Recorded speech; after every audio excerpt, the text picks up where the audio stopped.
Għaddew ġimgħat minn mindu feġġet l-istorja tal-Malti illi rnexxielu joħroġ minn pajjiżna minkejja li fuq ismu kien hemm mandat tar-Arrest Ewropew. Iżda sa issa l-Ministru Byron Camilleri qed jibqa' jirreżisti milli jsejjaħ inkjesta tas-sew indipendenti, dan filwaqt li juża l-istess retorika ta' attakki fuq esponenti tal-Partit Nazzjonalista. Meta ħtarna l-inkjesta indipendenti qal kważi rrid jgħid għax talbu għall-Partit Nazzjonalista. Qed taqlib li fuq ħafna deputati u ma tweġib li xejn Ġib il-mistoqsija, se jekk ma toġbokx ir-risposta tiegħi mhux problema tiegħi. Mhux problema tiegħi hija problema tiegħek. Kienet din it-tweġiba li tana l-Ministru Byron Camilleri illi baqa' jiddefendi l-investigazzjoni tal-Complaints Board dan wara li staqsejnieh meta verament se tkun qed issir investigazzjoni indipendenti fil-każ ta' Joseph Galea u wara li l-Union tal-Pulizija l-MPU saħqet li l-fatt li l-każ serju ta' Joseph Galea intbagħat quddiem il-Complaints Board tal-Korp ma kienitx deċiżjoni tajba.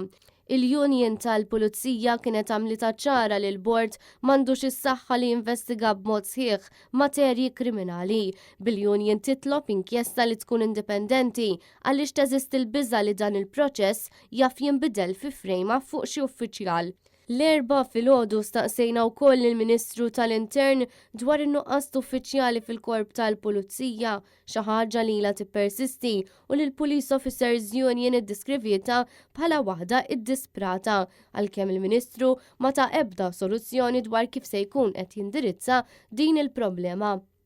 Meta jkun hemm il-bżonn nitkellem ma' daw il-unions sabiex anke naħdmu għad-drittijiet u l-kundizzjonijiet tal-Korp tal-Pulizija u hekk ser inkomplu nagħmlu fi żmien li ġej. Intant dwar is-sitwazzjoni tal-uffiċjali tal-leża li bħalissa qed isegwu direttivi minħabba l-kundizzjonijiet tax-xogħol tagħhom, Byron Camilleri saħaq li għadhom għaddejjin id-diskussjonijiet. Għandna laqat aktar previsti fil-jiem li ġejjin sabiex inkomplu niddiskutu magħhom dwar il-kondizzjonijiet. Daw qegħdin bid-direttivi imma. Kondizzjonijiet u drittijiet tagħhom. Wara l-konferenza tal-aħbarijiet erġajna ppruvajna nagħmlu l-istess mistoqsija lill-Ministru fejn tlabnieh ikun ċaru jgħidilna kif se jindirizza l-inkwiet tal-uffiċjali tal-leża.